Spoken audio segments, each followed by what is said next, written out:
Bible सांगतं की गरजवंत आणि गरीब बांधवांना सढळ हाताने मदत कर. गरजवंत आणि कोणाला? गरीब बांधवांना मदत कर असं बायबलमध्ये सांगितलं. कुठं सांगितलं? अनुवाद याचा 15व्या अध्यायाच्या अनुवाद 15, 9, 10, 11. लक्षात ठेवा. सगळ्यांनी मला लक्षात ठेवा. वचनाची सुरुवातच भारी झाली एकदम. लक्षात ठेवा. लक्षात ठेवा, 7वे वर्ष म्हणजे कर्जमाफीचे वर्ष जवळ आले आहे असे वाटून आपल्या मनात नीच विचार येऊ देऊ नकोस. 7वे वर्ष कर्जमाफीचे वर्ष. 6 वर्ष तुला पाहिजे ते कर, 7व्या वर्षी तुला कर्जमाफी करावी लागणार आहे. कितव्या वर्षी? 7व्या वर्षी जे तुमचे कर्जदार आहेत त्यांना माफ करून टाकायचं असं बायबलमध्ये लिहिलंय. क्या बात आहे. तर या ठिकाणी बायबल सांगते की कर्जमाफीचं वर्ष आलं, 7वं वर्ष, तर नीचतेने किंवा नीच विचार करू नको, खालचे विचार करू नको. काय विचार आहे पुढच्या? ऐका.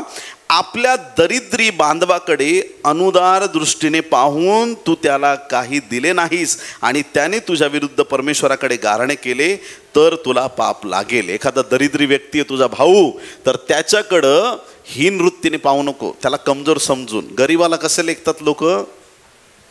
पैसेवाल्यांना सगळे सॅल्यूट ठोकतात. किती लोक आमेन म्हणतील या गोष्टीला. तो दरिद्री लाजार गेटच्या बाहेर होता, कुत्रे यायचे त्याचे फोड चाटायला आणि त्याच्यासाठी कुणी त्याच्या मदतीला नव्हतं, त्याला कुणी अन्न देणारं नव्हतं. बिचारा त्या श्रीमंताच्या मेजावरून काय पडेल आणि ते मला खायला मिळेल याची तो अपेक्षा करत होता. या अपेक्षेत तो असताना तो तशाच रीतीनं त्या गरिबीत, त्या दारिद्र्यात तो मरण पावला. श्रीमंत कसा होता? श्रीमंत ख्याली खुशाली करणारा होता आणि इतकी त्याच्या दाराच्या बाहेर रांग लागायची. पैसा मित्र जोडणारा आहे. हालेलुया. ज्याच्याकडं पैसा आहे त्याला सगळे लोक त्याच्याशी कनेक्ट होतील. ज्या दिवशी तुम्हाला कळेल तुमच्याकडं काही नाही, त्या दिवशी लोक तुम्हाला सोडून जातील. ऐकताय का तुम्ही? सांगण्याचं तात्पर्य हे की देवाच्या प्रिय लोकांना, तो भाऊ तुमचा दरिद्री झालाय म्हणजे भाऊ म्हणजे बहीण नाही का? नाही. एक परमेश्वराचं वचन ही सांगण्याची पद्धत आहे. एखाद्या दारिद्र्याला बघून त्याला कधी कमी किंवा कमजोर समजू नका, कारण ह्या बायबलमध्ये देवाने दरिद्री लोकांना उंच केलेलं आहे. हालेलुया. त्याच्यामुळं आज एखाद्याची स्थिती गरिबीची असेल तर त्याला तुच्छ लेखू नका, कारण जर माझ्या देवाने त्यांचे दिवस बदलले तर उद्या तुम्हाला त्याला सेल्यूट करावं लागेल. तुम्ही ऐकताय चर्च? हालेलुया. उद्या त्याची जर उन्नती झाली तर तुम्हाला वाटेल की मी ह्याला खूप कमजोर किंवा कमकुवत समजत होतो. तर परमेश्वर सांगतो की त्याच्याकडं तू वाईट वृत्तीने जर त्याच्याशी वागलास तर तू हे पाप करतोस आणि पाप तुला लागणार. हे बायबलचं वचन आहे. पुढचं वचन, तू त्याला अवश्य दे व त्याला देताना तुझ्या मनाला वाईट वाटू देऊ नकोस. म्हणजे मनावरती दगड ठेवून देऊ नको, मोकळ्या अंतकरणाने त्याला मदत कर. असे केल्यास तू हात घालशील त्या प्रत्येक कामात, तुझा देव परमेश्वर तुला बरकत देईल. आमेन. हालेलुया. तुझा देव परमेश्वर काय करेल? तुला बरकत देईल. ज्या कामात हात घालशील, मदत कर दारिद्र्याला, तुझी मदत आलीच म्हणून समज. देशात गरीब लोक नेहमीच असणार. देशात गरीब लोक नेहमीच असणार. देवाच्या प्रिय लोकांनो, अमेरिका हा खूप श्रीमंत देश आहे. तिथे गरीब लोक आहेत का?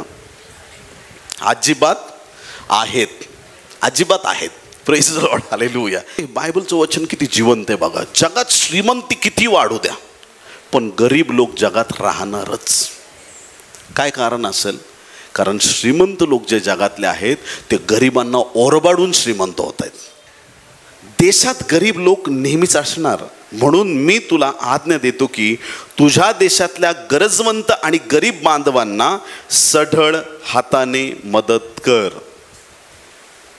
देशातल्या गरजवंत व गरीब बांधवांना कशा हाताने? सढळ हाताने मदत कर. चिल्लर शोधू नकोस. हालेलुया. बायबल सांगतं की गरिबांना कशी मदत कर? सढळ हाताने मदत कर, मोकळ्या मनाने मदत कर. गरीब दिसला की त्याला मदत करता आली पाहिजे. हा ख्रिस्ती लोकांचा स्वभाव असावा. वचन कुठं आहे? जुन्या करारात आहे, बायबलमध्ये आहे. गरीब तेव्हा होते, गरीब आत्ताही आहेत. आणि म्हणून याकोब याचा 2रा अध्याय 15-16 वचनात बायबल काय सांगतं ते ऐकूया. James chapter 2 versus 15 and 16. Yakob 2, 15 आणि 16. भाऊ किंवा बहीण ही उघडी आहेत, त्यांना रोजच्या अन्नाची वाण आहे. भाऊ बहीण उघड्या आहेत, वस्त्र नाही घालायला. त्यांना रोजच्या अन्नाची वाण आहे. आणि तुमच्यामधील कोणी त्यांना म्हणतो सुखाने जा, ऊब घ्या व तृप्त राहा. फक्त बोलतो. काही लोक बोलणारे असतात आणि त्यांना फक्त एवढंच बोललात तुम्ही सुखाने जा, ऊब घ्या व तृप्त राहा, पण त्यांच्या शरीराला पाहिजे ते त्यांना तुम्ही देत नाही, तर तुमच्यापासून काय लाभ? याचा अर्थ नवीन करारातही खूप ठिकाणी बायबल सांगतं, गोर गरीब अनाथ विधवा ज्या असतील त्यांना विश्वासणाऱ्या लोकांनी मदत केली पाहिजे. हालेलुया, बोलो येशू मसीह की हालेलुया. त्याच प्रकारे लूक याचा 6वा अध्याय 30वा वचन, लूक चॅप्टर 6 वर्स 30, जो कोणी तुझ्याजवळ मागतो त्याला दे. जो कोणी तुझ्याजवळ मागतो त्याला दे. कोणी तुम्हाला काही मागितलं देऊन टाका. आणि जो तुझे काही हिरावून घेतो त्याच्याकडे ते परत मागू नकोस. किती लोक आमेन म्हणतील? आता हिरावून कोण घेतं? हिरावून आपल्या रक्ताचे नातेवाईक घेतात. ऐकताय का तुम्ही? तुमचा हिस्सा आहे पण तुम्हाला न सांगता घरं विकून टाकतील, शेतं विकून टाकतील. कान उघडे ठेवून आहे का? परत कोर्ट कचऱ्यांसाठी जायचं नाही जर तुमचा खरंच देवावरती विश्वास आहे. ऐकताय तुम्ही? हालेलुया. जर तुम्हाला कोणी लुबाडलं, जर तुमच्यापासून कोणी काही हिरावून घेतलं, तुमचा भाऊच असेल, तुमची बहीणच असेल, तुमचे एकदम जवळचे नातेवाईक असेल, जो तुमचा हिस्सा आहे कुणीतरी तुमच्यापासून लुबाडून घेतलाय, तर त्यांच्याशी भांडण्यात आयुष्यभर कोर्ट कचऱ्या करू नका. कारण की पुढच्या 15-20 वर्षात जे कोर्ट कचऱ्या करून तुम्हाला मिळणार आहे, माझा देव तुम्हाला आज रात्रीच ते आशीर्वाद देऊन तुम्हाला आशीर्वादित करू शकतो. उगाच डोक्याला टेन्शन घेऊन त्या कोर्ट कचऱ्या करून प्रेमाची नाती दुःखाची आणि वाईटाची करू नका. ज्याला वाईट वागायचे ते वागून चुकलेत, पण तुम्ही जर ख्रिस्ताची लेकरं आहात तर तुमच्या वागण्यामधून ख्रिस्त झळकला पाहिजे. सोडून द्या तुमचा हिस्सा. आमेन म्हणायची ताकद.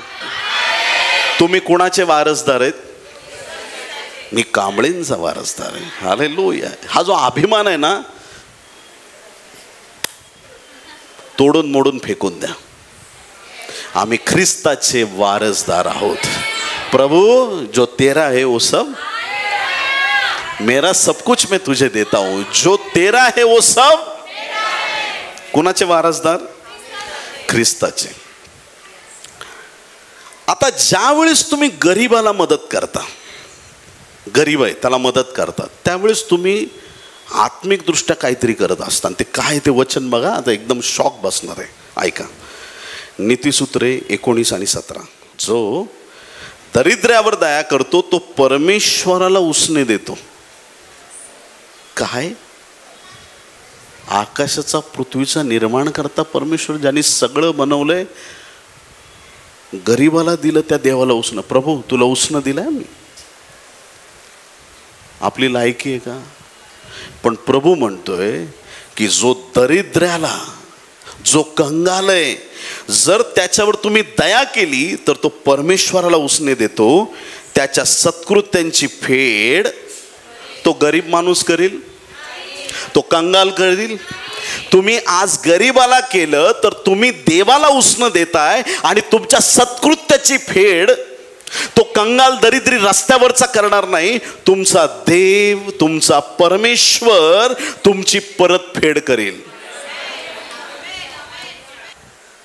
परतफेड कोण करणार आहे? ते रस्त्यावरचे गरीब लोक नाही करणार. देव तुमच्या सत्कर्मांना नोट करून ठेवतो. तुम्ही गोरगरिबांसाठी काय करताय, तुम्ही गरीब दरिद्री लोकांसाठी काय करताय, परमेश्वर त्याचं स्मरण ठेवतो. हालेलुया. गरिबांवरती आवडीने दया करा, अंतःकरणापासून. हालेलुया. दुःखाने करू नका. जो परमेश्वर आहे त्या परमेश्वराला तुम्ही उसनं देता. कधी? जेव्हा तुम्ही दारिद्र्यावरती दया करता. अनुवाद 10:18 मध्ये सांगितलंय, तो अनाथ व विधवा यांचा न्याय करतो आणि परदेशीयांवरती प्रीती करून त्यांना अन्न वस्त्र पुरवतो. असा आमचा देव आहे. दीन दरिद्री कंगाल सगळ्यांवर दया करणारा परमेश्वर आहे. आज तो परमेश्वराचा गुण आमच्या जीवनात आला पाहिजे. आता मी सुरुवातीला आपल्याला सांगितलंय की गोर गरीब यांच्यावर आम्ही ज्यावेळेस दया करतो तर ते पण देवाला दिल्यासारखं आहे. ऐकता की नाही? जे तुम्ही चर्चमध्ये दान देता ना, तो एक प्रकार आहे देवाला देण्याचा. गरीबाला देणं पण देवाला देण्याचा प्रकार आहे. गरीबाला देणारा परमेश्वराला उसनं देतो. परमेश्वराला उसनं देतो म्हणजे परमेश्वराला देतो. गरीबाला देणं हे पण देवाला देण्यासारखंच आहे. आणि म्हणून देवाच्या प्रिय लोकांनो, चर्चमध्ये मोठ्या अनाउन्समेंट सहित जे तुम्ही दान देतात त्यापेक्षा वाटेवरच्या गरिबांना गुप्त रीतीनं मदत करा. माझा देव तुम्हाला आशीर्वादित करेल.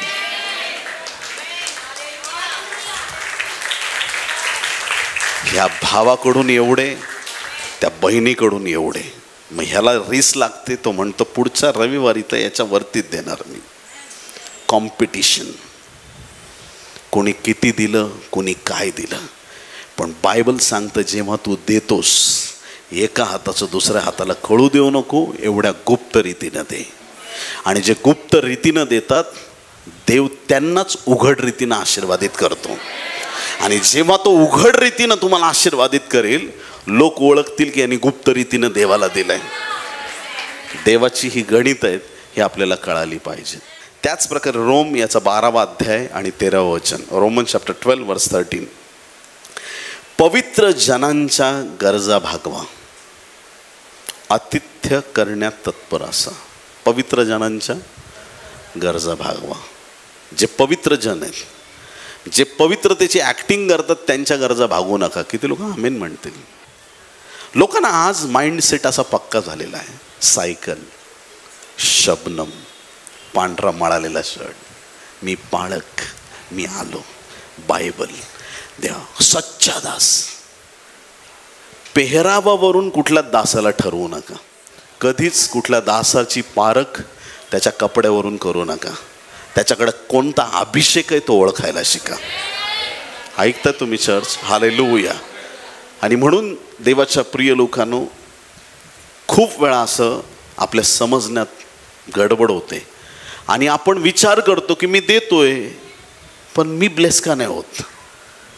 काटेरी झुडपात पडलंय का याचा विचार करा. खडकाळीवरती पडलंय का की वाटेवर पडलंय याचा विचार करा. जेव्हा पेरतात तुम्हाला स्वतःला गॅरंटी पाहिजे की हां मी सुपीक भूमीत पेरत आहे आणि इथं जे पेरतोय या भूमीत हे डायरेक्ट परमेश्वराच्या हाती जात आहे आणि त्यामुळं माझं जीवन आशीर्वादित होतंय. जर तुम्हाला रिझल्ट मिळत नाहीत तर विचार करा. याचा अर्थ असं नाही की तुम्ही देवाला दिलं म्हणजे फक्त तुम्ही चिल्लर पेरली तर मग चिल्लरच मिळेल. तुम्ही नोटा पेरल्या म्हणजे नोटा, मी 500 दिले, देवाने मला 500 दिले, नाही. फक्त पैशात बरकत मिळत नाही. तुम्ही देवाला दिल्यावर फक्त पैशात बरकत मिळत नाही. जे समाधान तुम्हाला जगात कुठंच मिळणार नाही, जो आनंद कुठं मिळणार नाही, देव अशा गोष्टी तुमच्यासाठी करतो. अद्भुत गोष्टी तुमच्यासाठी मोकळ्या केल्या जातात. सगळ्यात पहिली गोष्ट, गोर गरीब गरजवंत अनाथ विधवा यांचा कैवार घे आणि जे पवित्र जन आहेत त्यांच्या गरजा पूर्ण कर. त्यांच्या गरजा पूर्ण कर. काय असू शकतात गरजा, देव तुम्हाला रिव्हील करेल. एखादा सेवक आहे, गरजा पूर्ण करा. ज्यावेळेस तुम्ही द्यायला शिकता, घ्यायला शिकवायची गरज लागत नाही. हालेलुया. द्यायला शिका. जर तुम्ही मोठ्या अपेक्षा करता, तुमच्या जीवनामध्ये पुढे जाण्याची अपेक्षा ठेवता, डबक्यात साठवता, तसं जमा करायची पद्धत ठेवू नका.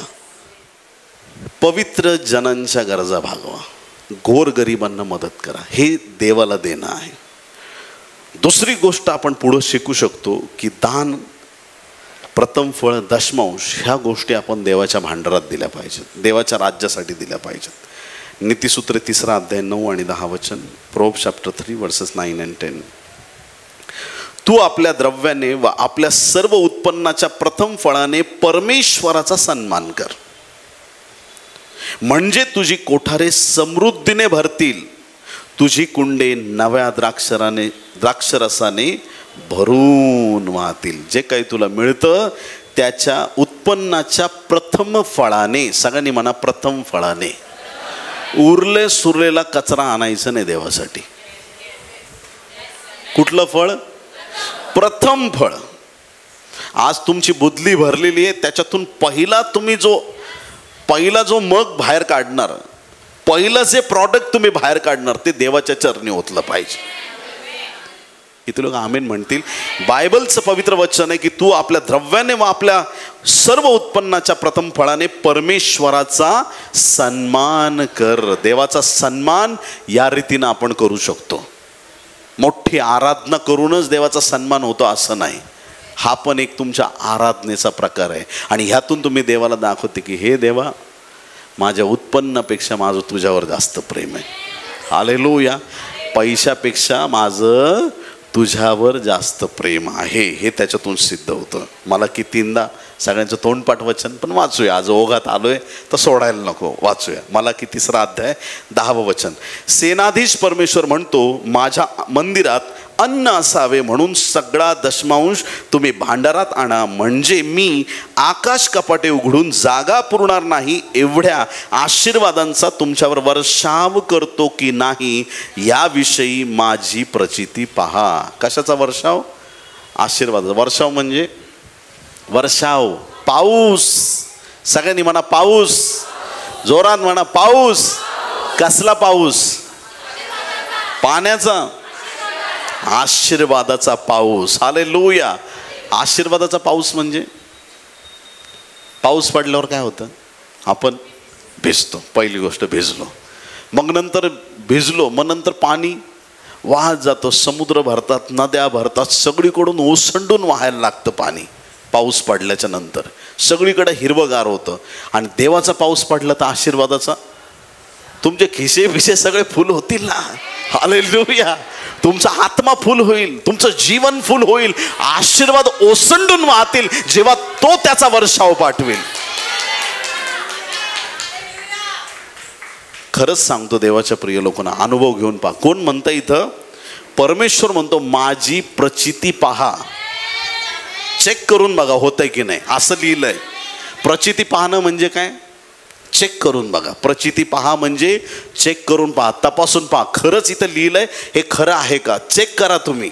देऊन बघा, दान दशमांश देऊन बघा, खरंच तुमच्यावर आशीर्वादाचा पाऊस पडतोय का? देवाच्या प्रिय लोकांना, मला माहीत नाही, पण रोज तो पाऊस माझ्यावरती. हालेलुया. Praise the Lord. जे विश्वासणारे त्यांनी अनुभवला असेल किती देव आशीर्वादित करतो, किती देव बरकत देतो, किती त्याची कृपा पुरवतो. देवाला देण्यात आशीर्वाद आहे प्रियांनो.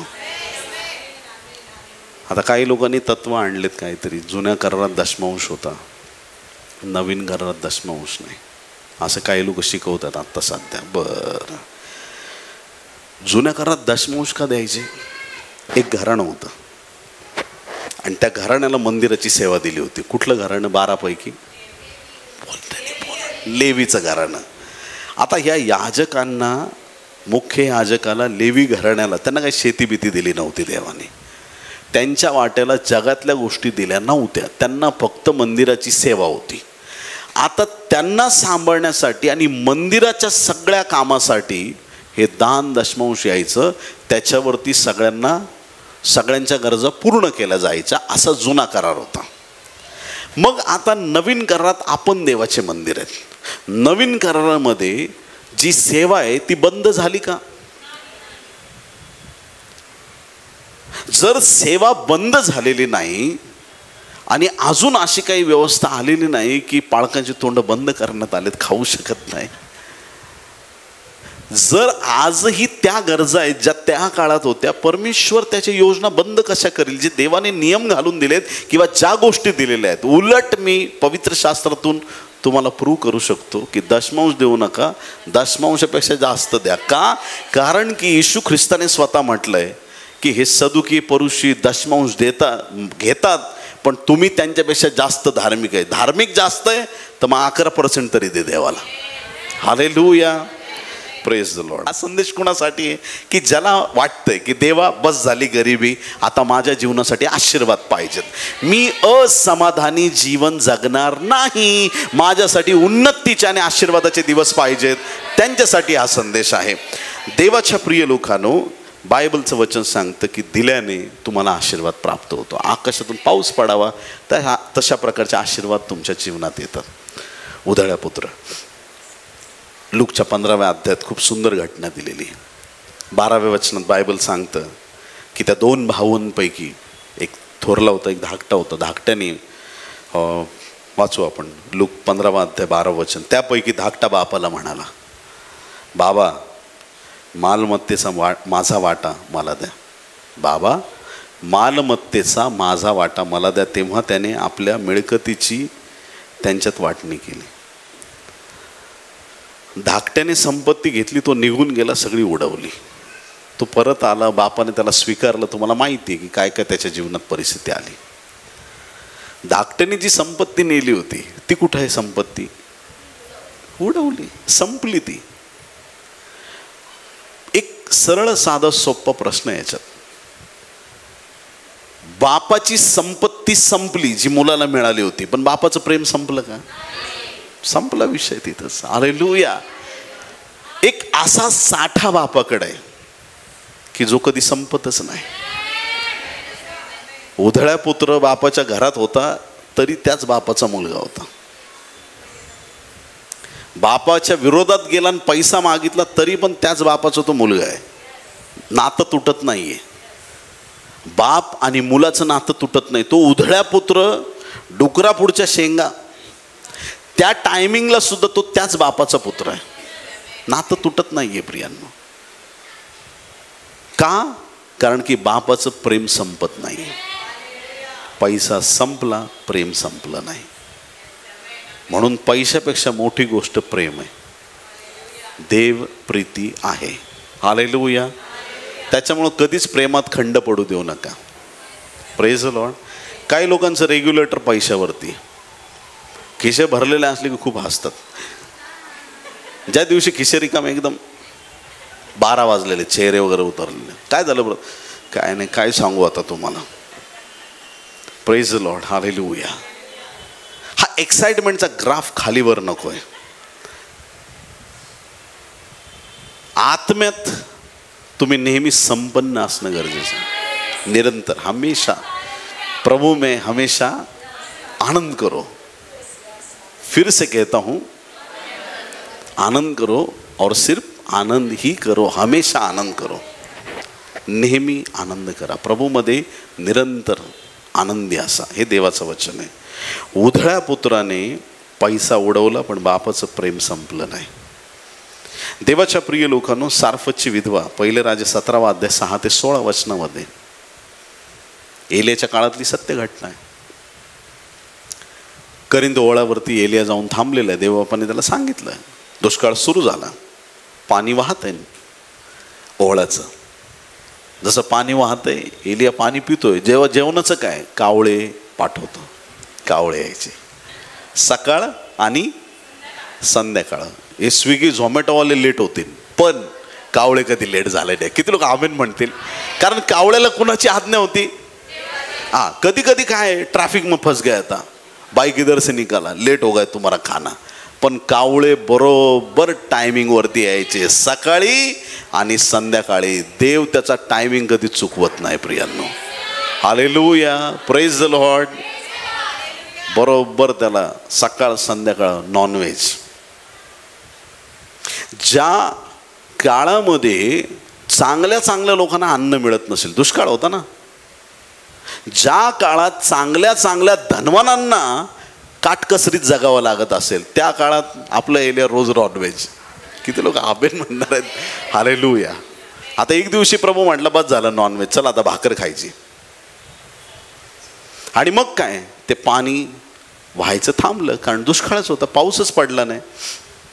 आता जसं पाणी व्हायचं थांबलं करिंद ओळाचं, परमेश्वराने सांगितलं, चल सारफतला जायचंय. कशाला प्रभू?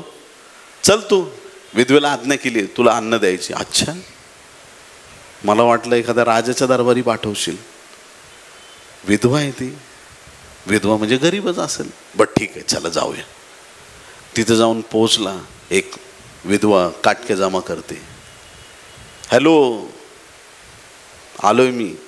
काय? जा भाकर घेऊन ये. आता विधवा खूप पेचात पडली.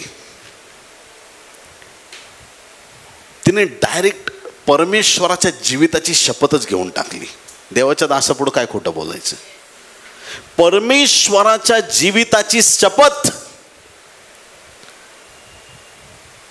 माझ्याजवळ भाकर मुळीच नाही, मडक्यात मूठभर पीठ आणि कुपीत थोडेसे तेल एवढे मात्र आहे.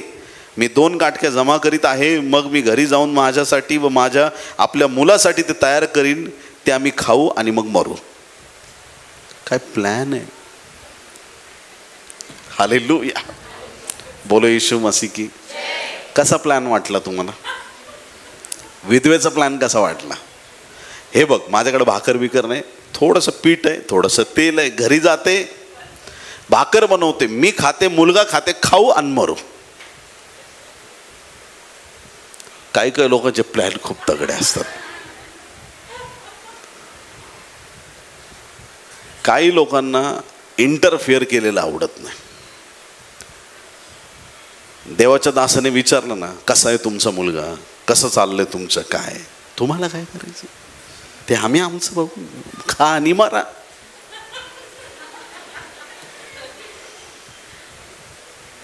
देवाचा दास तिथं आलाय प्रियांनो. देवाचा दास आला. आता एलिया तिला काय म्हणतो 13व्या वचनामध्ये, भिवू नकोस, तू जा आणि म्हणतेस त्याप्रमाणे कर. भिवू नको, तू जा आणि म्हणतेस त्याप्रमाणे कर.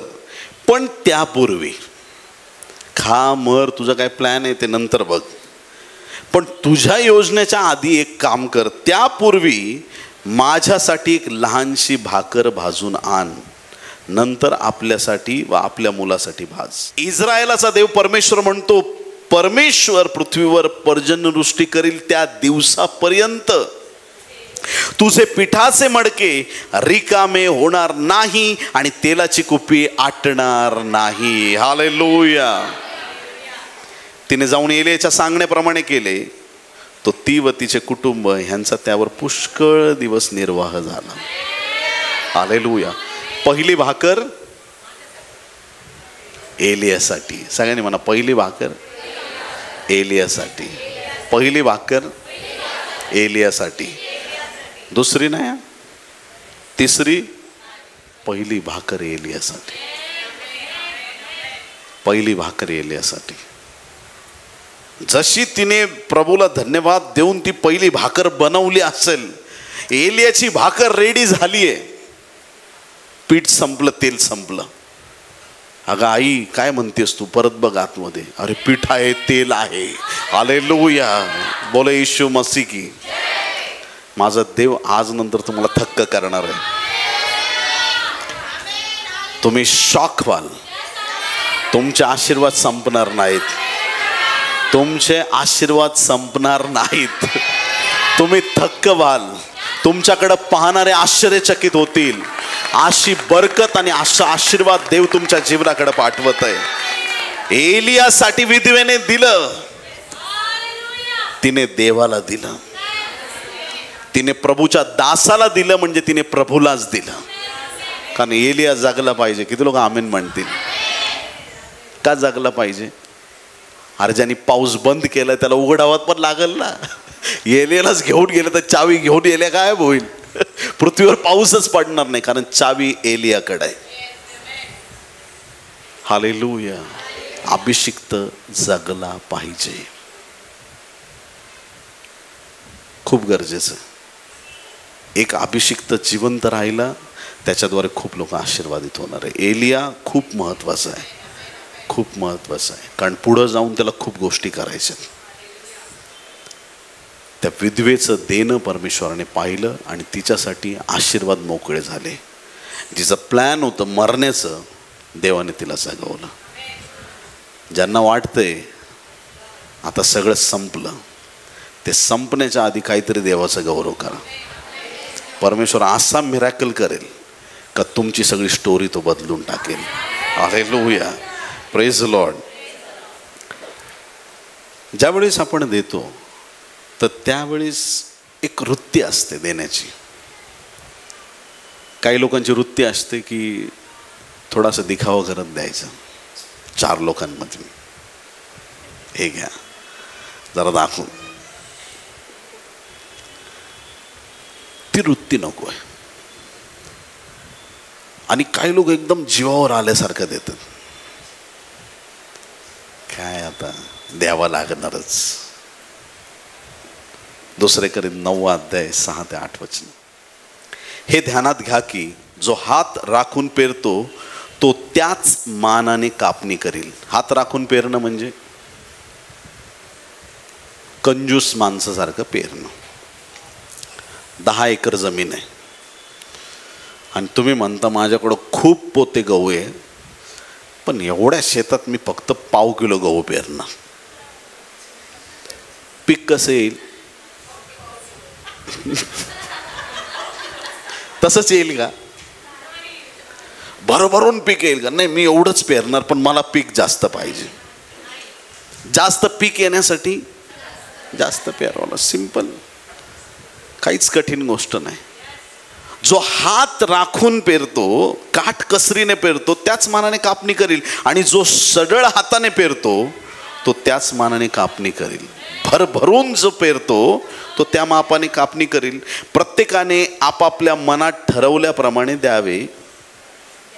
इथं थांबतो जरा. प्रत्येकाने आपापल्या, आणि जे मनात ठरवलं जातं ना ते देवाचं बोलणं असतं.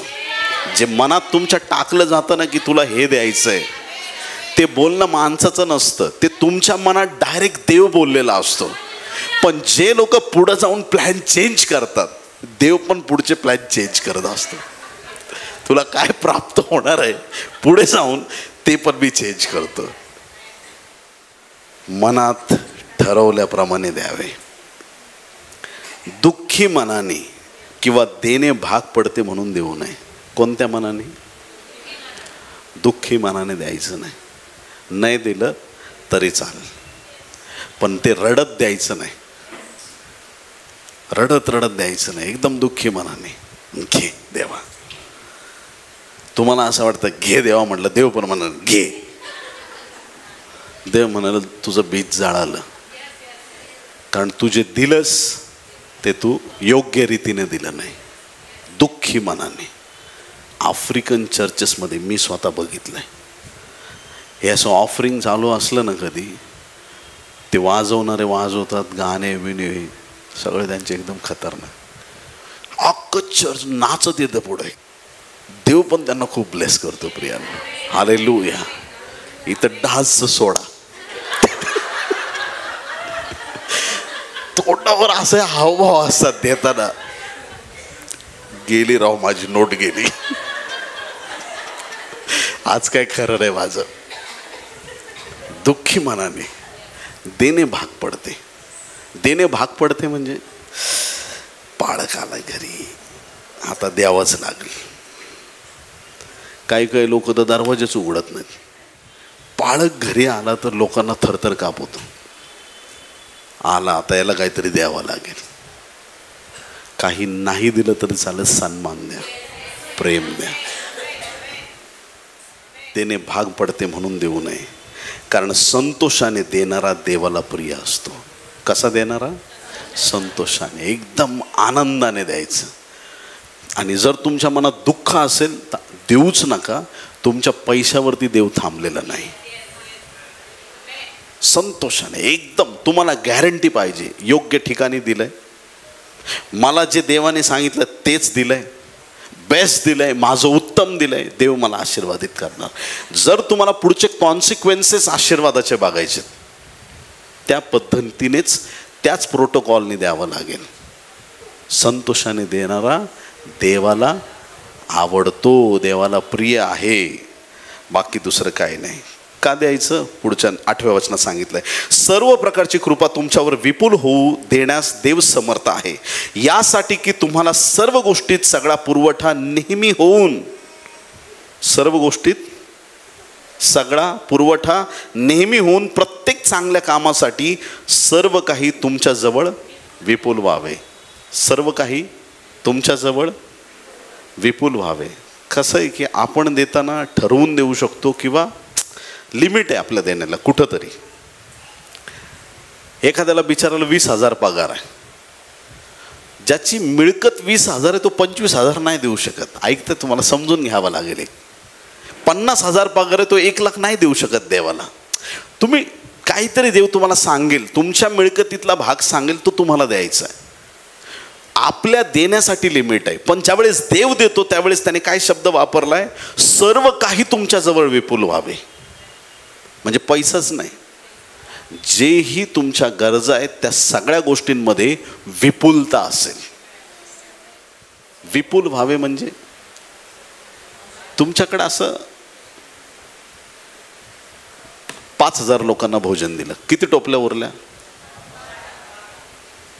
ज्यावेळेस कानागावचा द्राक्षरस दिला, लोक कसे पिले द्राक्षरस? यथेच्छ. कसे? एकदम भरभरून, यथेच्छ. काही लोकांना बघितलंय असे काही स्नॅक्स वगैरे खात असतात ना, वेफर, चिवडा, हे ते, शेवटचा घास घेतात, परत 2 मिनिटांनी अजून एक शेवटचा घास. असे मी पाहिलं. ऐकते तुम्ही?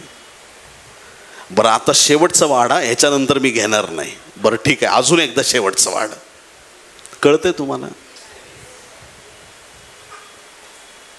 देव तुम्हाला देताना, तुम्हाला तृप्त करताना असं करतो की तुमचं मन भरेपर्यंत तुम्हाला देतो, ओसंडून वाहील असं देतो. तुमच्या गरजा पूर्ण होऊन तुमच्याकडे विपुल होईल असं परमेश्वर देतो. ही देवाची देण्याची रीत आहे. आणि जर तुम्हाला वाटतं की मी त्या संपन्नतेत, त्या विपुलतेत चालावं, सुरुवात तुम्हाला तुमच्यापासून करावी लागणार आहे. किती लोक आमेन म्हणतील? प्रेषितांची कृत्य 20 आणि 35 मध्ये बायबल सांगतं, घेण्यापेक्षा देणे ह्यात जास्त धन्यता आहे. घेण्यापेक्षा देणे ह्याच्यात जास्त धन्यता आहे. देवाला आज प्रार्थना करा, देवा मला घेणारं नाही, मला देणारं बनव. हालेलुया. देव ज्यावेळेस द्यायला लागतो ना, देव तुम्हाला खूप संपन्न करतो. अशी बरकत मागा.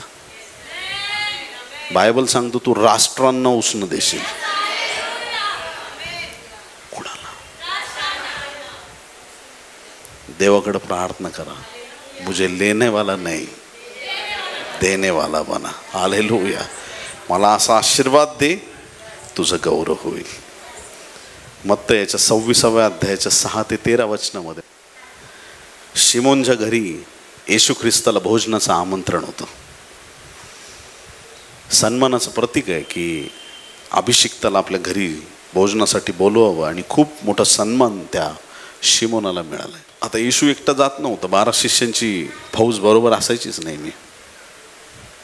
भोजनासाठी गेले. आता प्रभू येणार म्हणून सगळे प्रतिष्ठित लोक त्या गावातले शिमोनाच्या घरी एकत्र जमलेत आणि सुंदर भोजनाचा कार्यक्रम चालला. शिमोन दारातच उभा असला. या प्रभू, या या या प्रभू, तुमचं स्थान आहे, मुख्य स्थान प्रभूला दिलं, या बसा बसा. हा तुम्ही शिष्य, हा तुम्ही इकडून बसा, तुम्ही इकडून बसा. आलेल्या पाहुण्यांची सगळ्यांची, हा साहेब तुम्ही पण आले, खूप बरं वाटलं, आमंत्रण स्वीकारलं आमचं. या सगळे आले, सगळे येऊन बसले. भोजनाला सुरुवात झाली. हा दारात उभा असून एक स्त्री आली आतमध्ये. कोणी बोलवलंय? हो बाहेर. ओरडू नाही बोलता येईना. ती म्हटली मी आत येणारच, मला आमंत्रणाची गरज नाही, त्याला भेटायचं प्रभूला. घर माझं आहे, असल प्रभू माझा आहे, मला यायचं. सर हो बाजूला. अशी रडली, अशी रडली, रडून रडून रडून पार तिने डोळे लाल केले असतील त्या दिवशी प्रभूच्या चरणावरती. आता तिच्या जवळ काहीतरी लपवलेली एक मूल्यवान गोष्ट होती, अलाबास्त्र कुप्पी. कुप्पी फोडली. किती लोक आमेन म्हणणार? हालेलुया. त्या स्त्रीनं ती अलाबास्त्र कुप्पी फोडली प्रियांना, आणि ते बहुमोल जे सुगंधी तेल आहे ते येशूच्या मस्तकावरती ओतलं. अख्खं घर सुगंधाने दरवळून गेलं. सगळं सुगंध सुगंध झाला. इतकं वातावरण ते बदललं. एकीकडं सुगंध आहे, पण काही लोकांच्या अंतकरणात दुर्गंध आहे. अरे कशाला पैसे वाया घालवायचे. आता तेच पैसे जर ते तेल विकून गरिबांना दिला असतं तर किती चांगली सेवा झाली असती. प्रभू म्हणतो गरीब तुमच्याकडे नेहमी आहेत, त्यांच्याकडे तुम्ही नंतर बघा. तिने माझ्या उत्तर कार्यासाठी केलं, तिने जे केलं तिच्या वाटेला जाऊ नका. मला जे देवाने रिव्हिलेशन दिलं त्याप्रमाणे मी तुम्हाला सांगतो. आज त्या घरात 2 अलाबास्त्र कुप्पे आहेत. एक कुपी तिने तिथं फोडली आणि दुसरी कुपी वधस्तंभावर उघडण्यात आली. हालेलुया.